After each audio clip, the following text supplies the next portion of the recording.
શાળા એટલે સંસ્કારનું મંદિર જ્યાં બાળકને ભણતર શિસ્ત અને સારા મૂલ્યો મળવા જોઈએ, પરંતુ જો એ જ શાળામાં વિદ્યાર્થીને દારૂ લેવા મોકલવામાં આવતો હોવાનો આરોપ સામે આવે તો આખી શિક્ષણ વ્યવસ્થા સામે ગંભીર સવાલો ઊભા થાય. ગીર સોમનાથના ઉનાના ખાપટ ગામની પ્રાથમિક શાળામાં સામે આવેલા આ વિવાદે હવે રાજકીય રંગ પકડી લીધો છે. આવો વિગતે વાત કરીએ શું તે સમગ્ર મામલો આ અહેવાલમાં.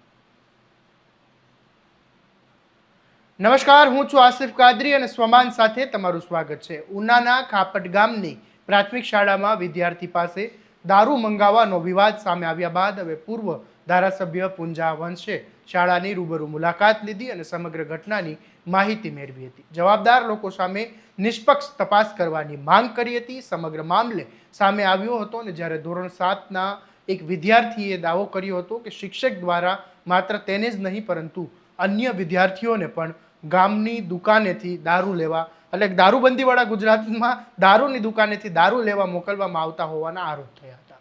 વિદ્યાર્થીએ એવો પણ આરોપ કર્યો હતો કે આ કોઈ એક દિવસની ઘટના નથી પરંતુ આશરે 1.5 વર્ષથી આવું ચાલતું હતું.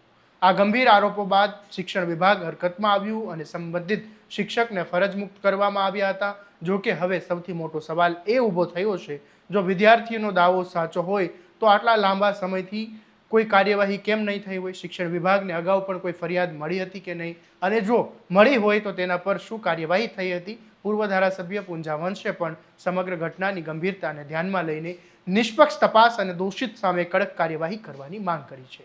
સ્થાનિક લોકોનું પણ કહેવું છે કે શાળા જેવી પવિત્ર જગ્યાએ જો આવી પ્રવૃત્તિ થતી હોય તો તે ખૂબ જ ગંભીર બાબત છે અને સત્ય બહાર આવવું જ જોઈએ. આવા દરેક અપડેટ માટે તમારા સ્વમાનને ફોલો અને સબસ્ક્રાઇબ કરી દેજો. અને આ મામલે પૂંજાભાઈ વંશે શું કહ્યું એ પણ સાંભળી લો.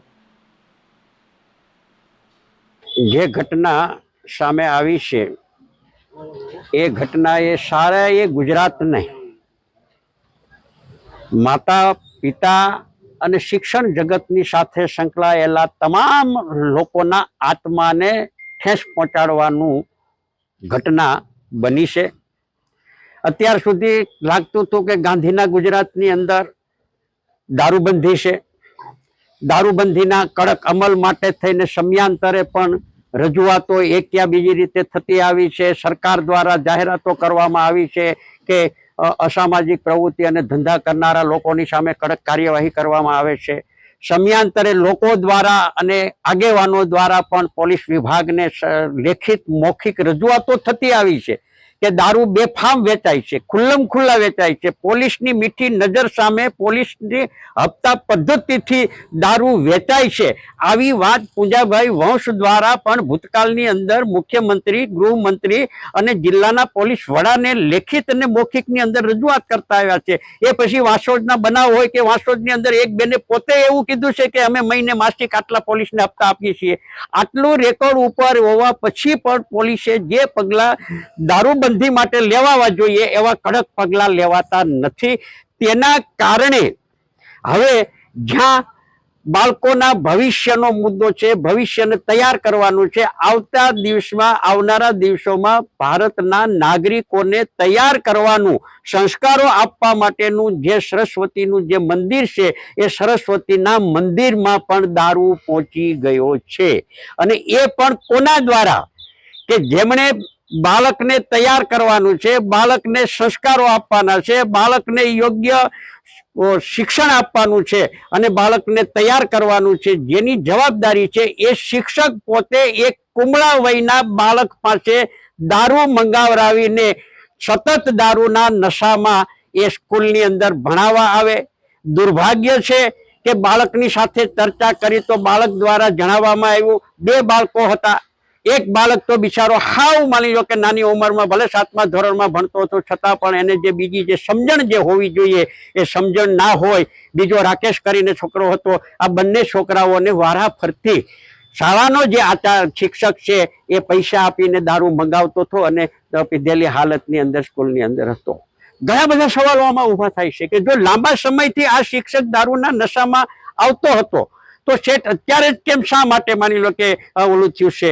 જો શરૂઆતના તબક્કાથી જ જો આ શિક્ષકની સામે જો યોગ્ય અને કડક કાર્યવાહી કરવામાં આવી હોત તો મને લાગે છે કે આ બનાવને જે બન્યો છે એને નિવારી શકાત. આનાથી આગળ વધીને દુર્ભાગ્ય એ છે કે એ બાળકને સ્કૂલની અંદરથી પૈસા આપીને ગામમાં મોકલે છે.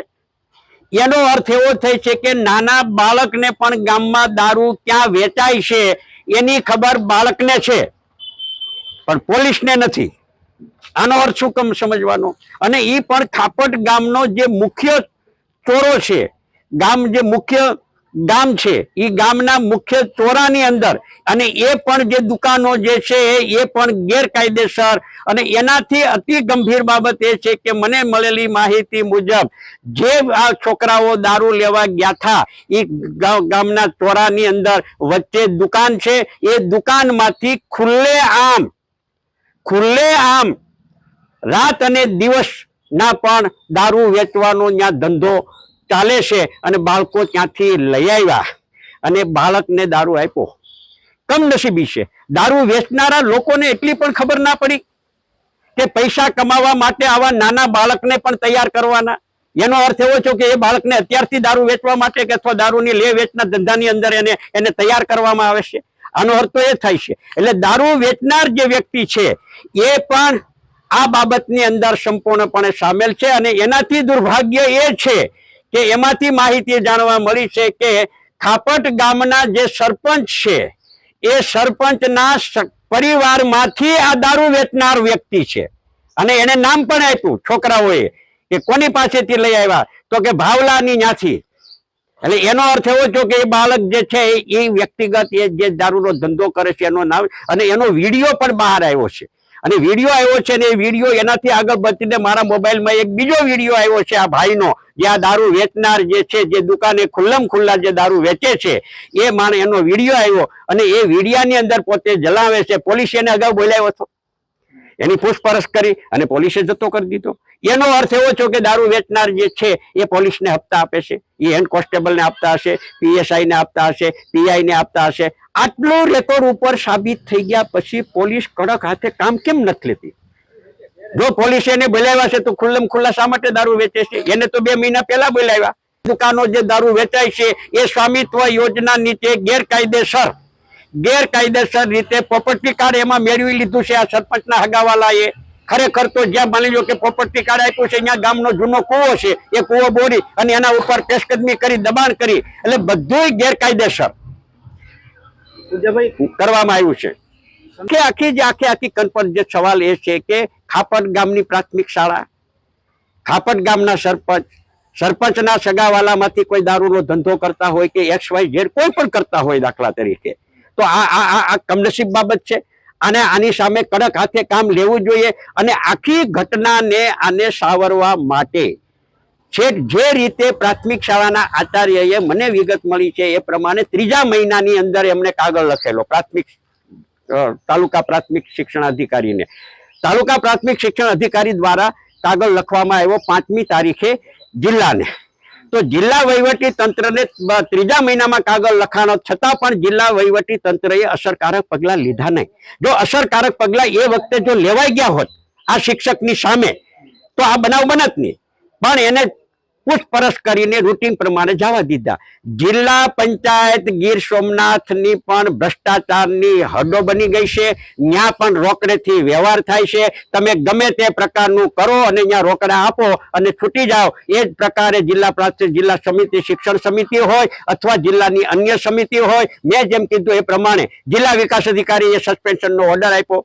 તો ભાઈ જિલ્લા વિકાસ અધિકારી અત્યાર સુધી ક્યાં હતા?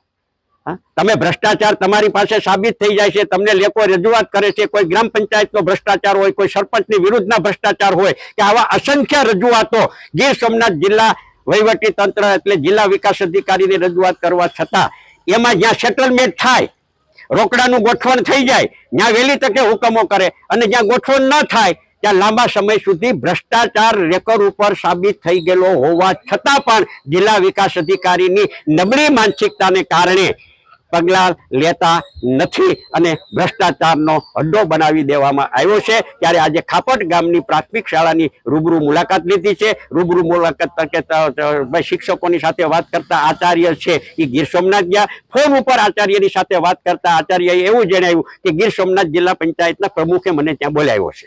હવે મને એ નથી સમજાતું કે જિલ્લા પંચાયતના પ્રમુખે શા માટે ત્યાં બોલાવ્યા છે. હવે જિલ્લા પંચાયતના પ્રમુખ તો એ બાજુમાં વડવેળા ગામના છે, તો આ બનાવ બન્યો ત્યારે જિલ્લા પંચાયતના પ્રમુખ તરીકે અહીંયા વડવૈયાળા ગામે પ્રાથમિક શાળા ગામે આવ્યા હોત, એ છોકરાની મુલાકાત લીધી હોત અને જે કાંઈ દારૂનો ધંધો ને બીજો ધંધો કરે તો પ્રમુખના હોદ્દાની રૂએ તાત્કાલિક અસરથી કડક રીતે કામગીરી કરાવી શક્યા હોત. હવે આચાર્યને ત્યાં શા માટે બોલાવ્યા છે તો આચાર્ય જ પાછું પૂછીએ ત્યારે ખબર પડી શકે. એટલે વાસ્તવિકતા જે છે, સ્કૂલનું વાતાવરણ બહુ સરસ છે, સારું છે અને ઇન્ફ્રાસ્ટ્રક્ચર પર સારી રીતે ઊભું કર્યું છે. સારા વાતાવરણમાં સારી રીતે બાળકો સારી રીતે અભ્યાસ કરી શકે એ પ્રકારની સ્કૂલ નું નામ છે. હવે એ સ્કૂલને દાગ લગાડવાનું એટલે કે દારૂને ન્યા સુધી પહોંચાડ્યું છે. એટલે આ ગાંધીના ગુજરાતમાં પોલીસની ભાગીદારી અને અમુક બધા ભ્રષ્ટાચારી અધિકારી કર્મચારીઓની મિલીભગતથી